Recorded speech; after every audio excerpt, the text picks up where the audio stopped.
اشفاق احمد اکثر کہا کرتے تھے کہ آدمی عورت سے محبت کرتا ہے جبکہ عورت اپنی اولاد سے محبت کرتی ہے۔ اس بات کی مکمل سمجھ مجھے اس رات آئی۔ یہ گزشتہ صدی کے آخری سال کی موسم بہار کی ایک رات تھی۔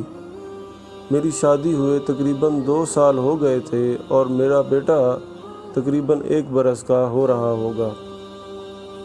اس رات کمرے میں 3 لوگ تھے، میں، میرا بیٹا اور اس کی والدہ۔ 3 میں سے 2 لوگوں کو بخار تھا، مجھے کوئی 104 درجے اور میرے بیٹے کو 101 درجے کا بخار تھا۔ اگرچہ میری حالت میرے بیٹے سے کہیں زیادہ خراب تھی، تاہم میں نے یہ محسوس کیا کہ جیسے کمرے میں صرف 2 ہی لوگ ہیں، میرا بیٹا اور اس کی والدہ۔ بری طرح نظر انداز کیے جانے کے احساس نے میرے خیالات کو زیر و زبر تو بہت کیا، لیکن ادراک کے گھوڑے دوڑانے پر عقدہ یہی کھلا کہ عورت نام ہے اس ہستی کا کہ جب اس کو ممتا عطا کر دی جاتی ہے تو اس کو پھر اپنی اولاد کے سوا کچھ دکھائی نہیں دیتا، حتیٰ کہ اپنا شوہر بھی، اور خاص طور پر جب اس کی اولاد کسی مشکل میں ہو۔ اس نتیجے کے ساتھ ایک نتیجہ اور بھی نکالا میں نے، اور وہ یہ کہ اگر میرے بیٹے کے درد کا علاج اس کی ماں کی آغوش ہے تو یقیناً میرا علاج بھی میری ماں کی آغوش ہوگی۔ اس خیال کا آنا تھا کہ میں بستر سے اٹھا اور ماں جی کے کمرے کی طرف چل پڑا۔ رات کے 2 بجے تھے، پھر جوں ہی میں نے کمرے کا دروازہ کھولا وہ فوراً اٹھ کر بیٹھ گئیں جیسے میرا ہی انتظار کر رہی ہوں۔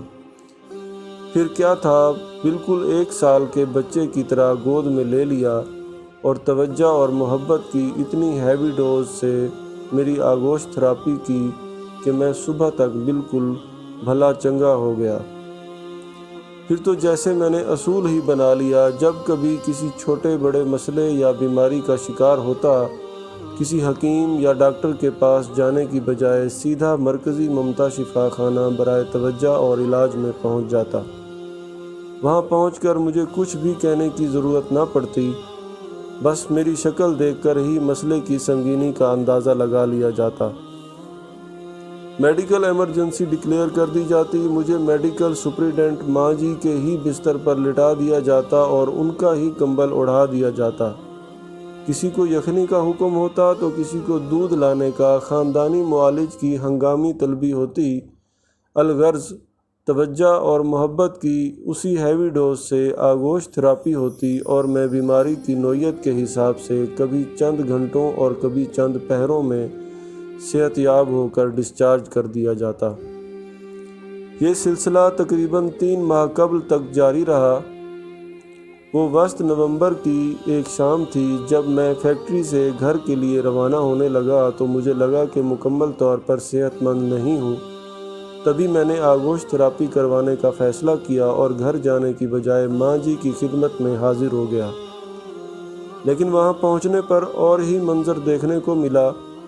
ماں جی کی اپنی حالت کافی خراب تھی۔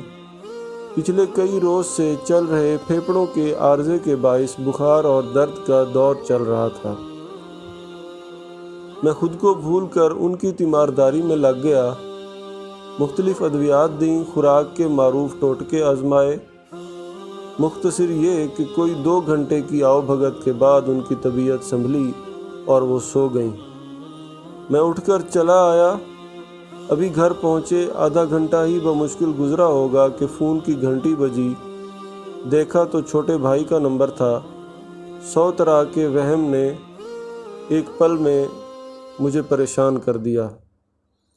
جھٹ سے فون اٹھایا اور پوچھا، بھائی سب خیریت ہے نا؟ بھائی بولا، سب خیریت ہے۔ وہ اصل میں ماں جی پوچھ رہی ہیں کہ آپ کی طبیعت ناساز تھی، اب کیسی ہے؟ اوہ میرے خدایا! اس روز میرے ذہن میں ماں کی تعریف مکمل ہو گئی تھی۔ ماں وہ ہستی ہے جو اولاد کو تکلیف میں دیکھ کر اپنا دکھ، اپنا آپ بھی بھول جاتی ہے۔ آج ماں جی کو رحمان کی رحمت میں گئے 1 ماہ اور 8 روز ہو گئے ہیں۔ آج مجھے پھر بخار ہوا ہے۔ آغوش تھراپی کی اشد ضرورت ہے، پر میرا مرکزی ممتا شفا خانہ برائے توجہ اور علاج ہمیشہ کے لیے بند ہو چکا ہے۔ مجھے آپ دوستوں سے رہنمائی درکار ہے، اب بھلا میں کیسے ٹھیک ہوں گا؟